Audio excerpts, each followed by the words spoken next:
In the heart of Lagos, nestled between the chaotic streets of the bustling market, stood a small, weathered shop that was easily overlooked. Its paint was chipped, the windows cracked, and the sign that hung above the door was barely legible. But inside, Chijioke poured his soul into the humble business his father had passed down to him. He was a shoe seller, and for the past 15 years, he'd been repairing shoes, cleaning soles, and mending straps, all for barely enough to survive. The shop was his world, and despite the lack of customers, the peeling paint, and the almost invisible sign, he'd built a life here. A life that he was trying desperately to keep afloat. The faint smell of leather mixed with the sharp scent of old shoe polish lingered in the air. It was a scent that told the world, this man works hard. He's loyal to his craft. But lately, no one seemed to notice. The days blurred together. Chijioke's hands were rough from hours of mending shoes. His back ached, and his eyes were weary from the never-ending struggle. It wasn't that he lacked ambition, far from it. It was just that no matter how hard he worked, the doors to a better life remained firmly closed. And then there was the matter of his daughter, Neka, a bright, hopeful young girl, full of dreams and aspirations, but her future was tethered to the man who could barely keep the roof over their heads. Chijioke was desperate to send her to a good school, to give her the life he never had, but the constant battle for survival left no room for dreams. That morning, as he bent down to inspect a pair of sandals that had seen better days, he could hear the distant sounds of the market, vendors shouting, horns honking, and the bustling life of Lagos, alive and unforgiving. His shop was surrounded by sleek, modern stores, flashing neon lights, and the hum of expensive cars speeding by. His little shop was a reminder of another time, a time when things were simpler. But that was before the city changed, before the world moved on and left him behind. Just as Chijioke was adjusting the sandal's strap, a voice interrupted his thoughts. It was a voice that didn't belong in his world, but one that was about to change everything. "Excuse me, how much for the sandals?" Chijioke looked up, surprised. Standing at the threshold of his shop, framed by the sunlight streaming through the open door, was a woman. She was elegant, poised, with an air of confidence that seemed to defy the chaos around her. Her attire, a sleek white blouse and black skirt, was out of place amidst the hustle and dust of the market. Her skin glowed with an almost ethereal quality, and her eyes, sharp and observant, seemed to take in everything in one glance. "How much for the sandals?" she repeated, her voice soft but clear, as if she had all the time in the world to ask. Chijioke blinked, momentarily lost for words. In all his years of running this shop, he'd never had a customer like this. This was no typical buyer. She was far too polished, too different. He found himself stammering. Those sandals. Those are 300 naira, he said, barely believing the words that left his mouth. The woman smiled slightly, but there was a curiosity behind her eyes that made him uneasy. She looked down at the sandals in front of her, examining them with interest. He noticed her fingers linger on the leather, as if appreciating its craftsmanship. 300 naira, she repeated. For such beautiful work, that's an unbelievably low price. Her compliment caught him off guard. He was used to being ignored, even mocked, by customers who barely glanced at his work. But here was a woman, someone who clearly lived in a world of luxury, who saw value in what he did. It's what I can afford, Chijioke replied, trying to hide the bitterness in his voice. It's all I can charge. The shop, the materials, it's hard to make ends meet. Her smile faded for a moment, and she nodded as if she understood. But then, she looked up from the sandals and locked eyes with him, something in her gaze shifting. It was as if she saw something more in him than just the tired, overworked man sitting behind the counter. "I'll take them," she said, handing him the money. But then, as if struck by a sudden thought, she added, "I think you should consider charging more. Your work deserves it." Chijioke was taken aback. Was she mocking him, or was this genuine interest? No one had ever said that to him before. He hesitated before accepting the money, feeling the weight of her words. This woman, so far removed from the struggles of his world, was offering something far more valuable than the money in her hand. She was offering him something he hadn't had in years, hope. She turned to leave, but then, as if remembering something, she paused at the door. "I'll be back soon," she said, her voice now tinged with something more personal, almost like a promise. "I'm Amanda." With that, she left, leaving Chijioka standing behind his workbench, confused and strangely unsettled. Amanda's visit, though brief, sparked something in Chijioka. He went about his work that day in a haze, his mind constantly returning to the image of her, the confident way she carried herself, the way she looked at him, and the unspoken understanding that seemed to pass between them.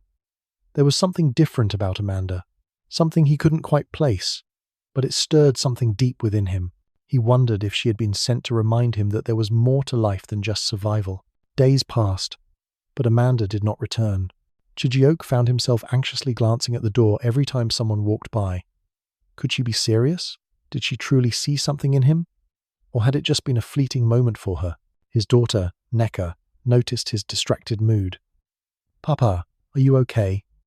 she asked, her young voice full of concern. "You've been quiet lately." Chijioke smiled at her, ruffling her hair. But he didn't believe it himself. He felt the weight of his circumstances heavier than ever. His shop was struggling, his dreams for Neka's education slipping further out of reach.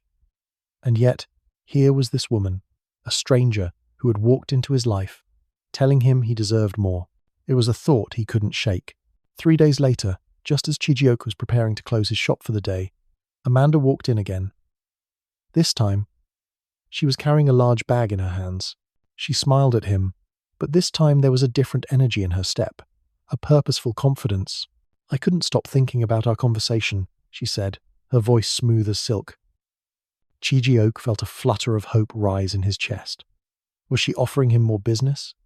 Could this be the break he needed? "I want to introduce you to someone who might help with the shop," Amanda continued. "Someone who believes in investing in local businesses. I told him about you, and he's interested." Chijioke felt his heart race. Could this be real? Could this be his chance to turn everything around? Amanda handed him a business card. The business card she handed him felt like a symbol of hope, a symbol of something that could change his life. But as he stared at it, he couldn't help but wonder, who was Amanda really? Was she just another wealthy person trying to feel good about helping the poor? Or did she truly care about him and his future? Chijioke stood behind his workbench, the feel of the smooth leather beneath his fingertips offering a quiet, grounding comfort amidst the noise of the world. The business card Amanda had left him sat on the edge of the counter, its sharp, elegant font mocking the roughness of his life. The weight of it felt heavy, like a promise dangling just out of reach, a promise that perhaps, just maybe, things could be different. But could he trust it? Could he trust her? The shop was dimly lit, the sun casting pale shadows as it slowly sank behind the row of modern buildings outside. Chijioke had built this small shop from the ground up, pouring his soul into the work, but it was still a far cry from the life he had imagined for himself. The worn-out shelves were filled with shoes he had repaired over the years, each telling its own story of use, wear, and repair. It was a cycle that Chijioke had grown accustomed to, a cycle that seemed endless. He repaired shoes, made just enough to survive, and then did it all over again the next day. But today, she had arrived in his shop with an air of confidence, someone who belonged to a world far removed from his own. And yet, something in the way she looked at him, at his work, at his struggles, had struck a chord deep within him. Amanda had seen something in him, something he didn't even know was there. And that was why he couldn't stop thinking about her. Could she really help him? Was this a fleeting moment of kindness? Or was it the real chance he had been waiting for? The thought of Neka, his bright and ambitious daughter, brought him back to the present. She had dreams bigger than the small confines of their lives, and Chijioke was desperate to give her those dreams. But the weight of his failures, the inability to provide for her education, the long days spent battling just to make ends meet, was a constant burden. He knew that Neka deserved more, that she had the potential to achieve something great. But his own limitations were a barrier he couldn't overcome on his own. He stared at the business card again, the edges crisp and untouched. The name Amanda was printed in sleek, modern lettering, but it wasn't just the card itself that drew his attention. It was what it represented. It was a doorway to something larger than himself, something that had always been just out of reach. His father had worked tirelessly to build the shop, and Chijioke had inherited that same work ethic, that same drive. But now, in his late 30s, he was beginning to wonder if he was trapped in the same cycle, doomed to repeat the same struggles. Could she open the door that had always been closed? A knock on the door interrupted his thoughts. It was Neka, standing in the doorway with her schoolbooks tucked under her arm. Her eyes brightened when she saw him, but there was a hint of concern on her face. "Papa," she began softly, her voice full of concern. "You've been staring at that card for hours. What's going on? What did Amanda say?" Chijioke smiled at her, trying to mask the uncertainty that swirled inside him. "She said that there might be a way for me to grow the shop, Neka. That there's a business opportunity, but I'm not sure if I should trust it. People like us, we don't just get opportunities handed to us." Neka stepped into the room, setting her books down on the table.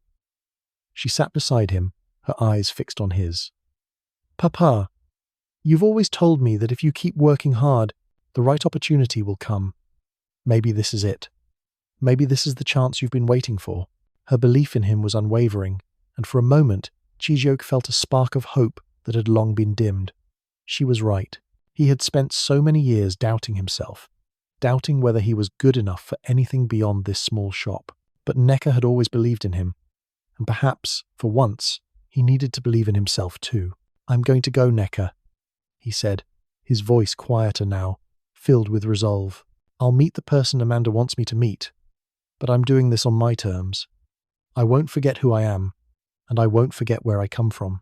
Neka smiled brightly, her eyes sparkling with excitement. "I know you, Papa.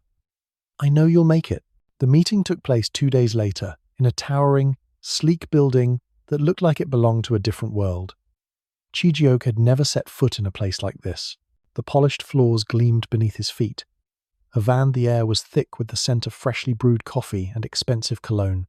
The building was all glass and steel, towering over the streets below, and as Chijioke stepped out of the elevator, he felt a wave of unfamiliar emotions crash over him.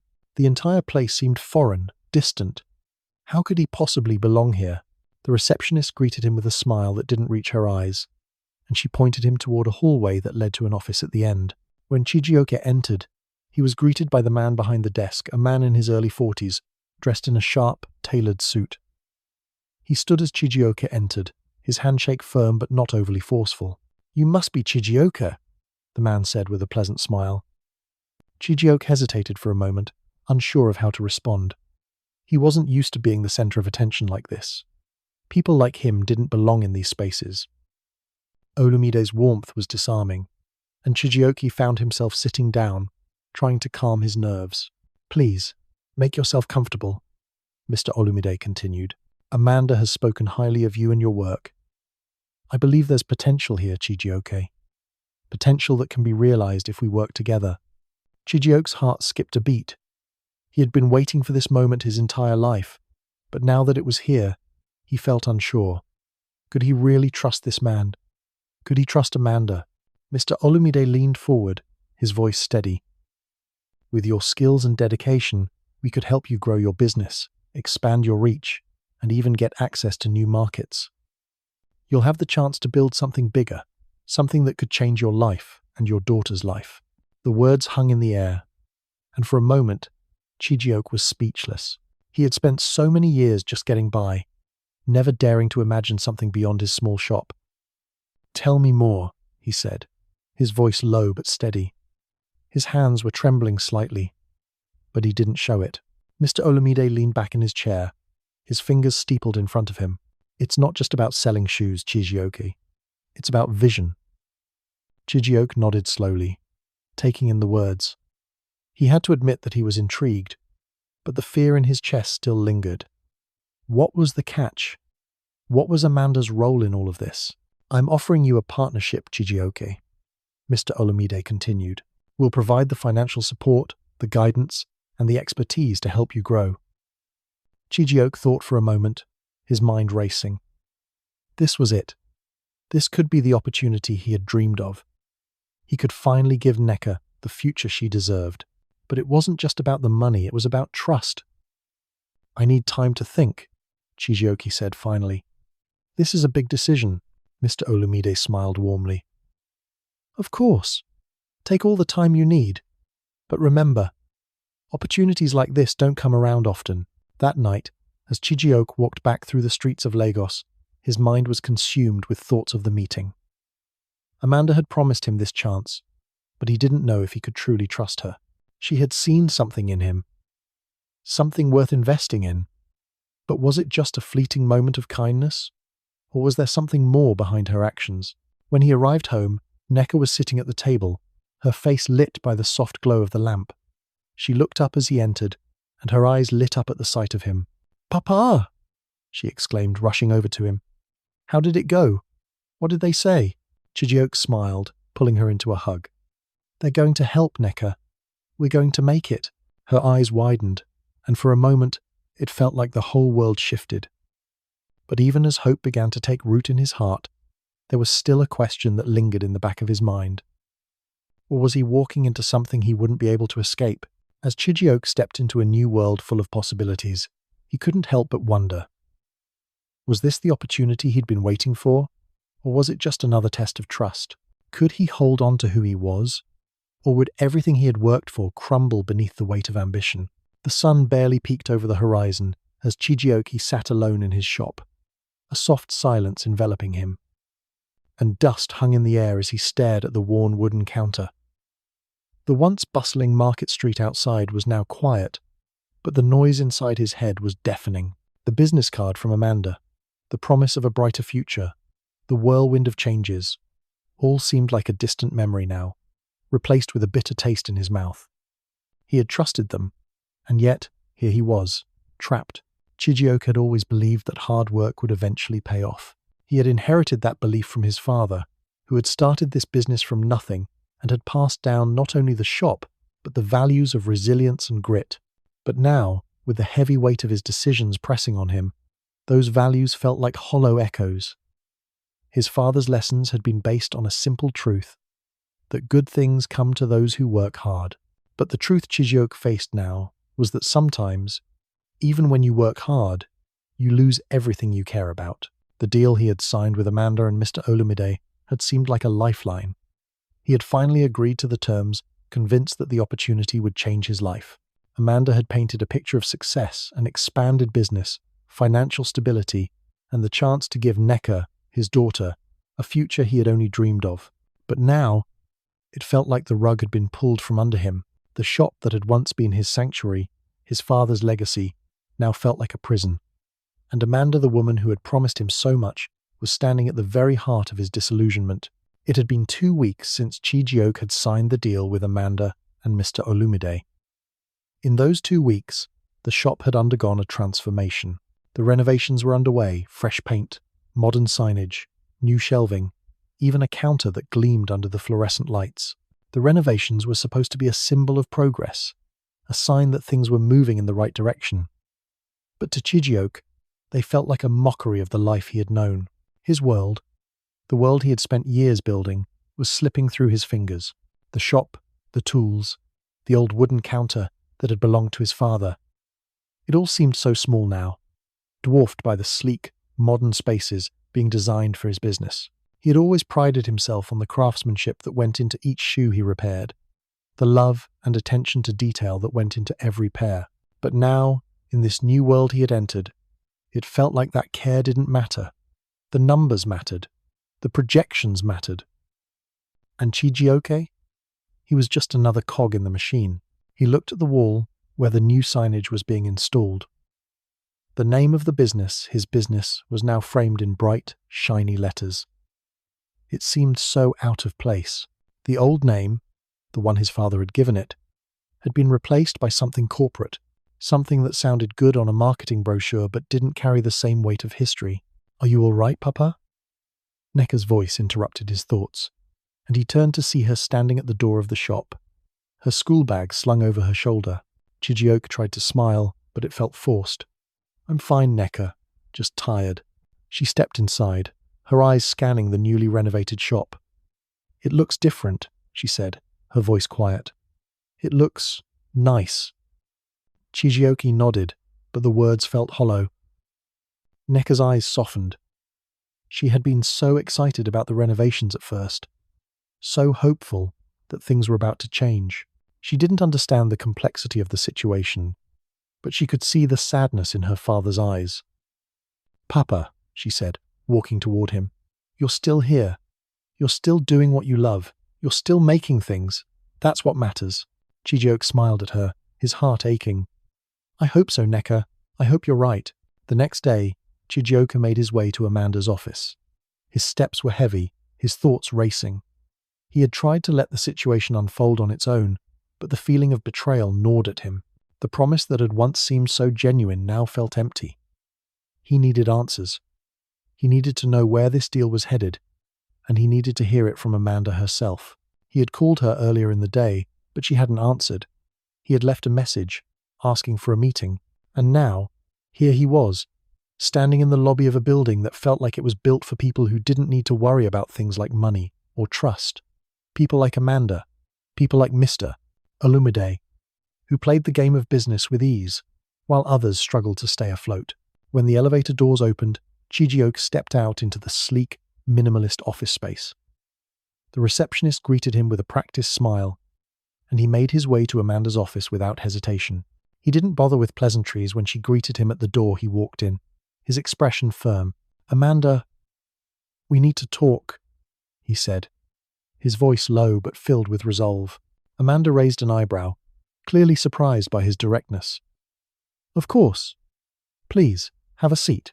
Chijioke didn't sit. He stood there, his fists clenched at his sides. "Partnership, this opportunity, you promised it's not what I signed up for." Amanda's expression shifted, and for the first time, Chijioke saw a flicker of something regret. "Maybe." "Chijioke, I never wanted to hurt you.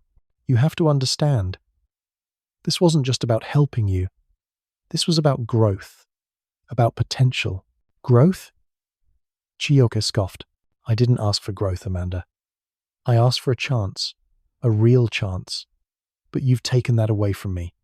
You've turned my shop into a product to be sold, to be marketed. I'm not a product." She sighed, her shoulders slumping. "I never meant for it to be like this. But you have to see, the business was never going to survive without this kind of intervention. You were drowning, Chijioke. You couldn't have done it alone. And now, you can't just walk away." Chijioke's heart pounded in his chest, the anger bubbling over. "You're right. I couldn't have done it alone. But I didn't need to be controlled. I needed someone who believed in me, not someone who saw me as a stepping stone to their success." Amanda's face softened, but Chijioke wasn't interested in sympathy. He had tried to trust her, to believe that this was the chance he had been waiting for. But now he saw the truth. "I'm done," he said, his voice steady but resolute. "I'm walking away. I'm taking back my business. I'll figure it out on my own." Amanda didn't try to stop him. She simply stood there, her eyes filled with something Chijioke couldn't place. She didn't say anything for a long moment, but when she finally spoke, it was with quiet regret. "I'm sorry, Chijioke," she whispered. "I really am." For a moment, Chijioke almost felt sorry for her. But then, the clarity he had been seeking hit him like a wave. This wasn't about her. It wasn't about Mr. Olumide. It was about him, about his future, about his legacy, and most importantly, about his daughter. "I'll make it work, Amanda. You've shown me that I don't need anyone to make my dreams come true. I've got everything I need right here," he said, tapping his chest. "And that's enough." When Chijioke returned to his shop that afternoon, the walls still smelled of fresh paint, and the counter gleamed under the fluorescent lights. But it wasn't the shop that had changed, it was him. He felt a sense of clarity he hadn't felt in weeks. He had made the right decision. Walking away wasn't a failure. It was the beginning of something new. He looked around at the old wooden counter, where he had spent so many hours fixing shoes, and for the first time in a long time, he didn't feel overwhelmed by the weight of his circumstances. He felt free. He felt like himself again. His daughter, Neka, entered the shop shortly after, her eyes bright and full of excitement. "Papa, you're back! How did it go?" Chijioke smiled, his heart swelling with pride. "It went well, Neka. It went very well. She rushed over and threw her arms around him. "I knew you'd make it, Papa. I knew you could." Chiji-oak hugged her tightly, his resolve solidifying. "We're going to make it, Necker."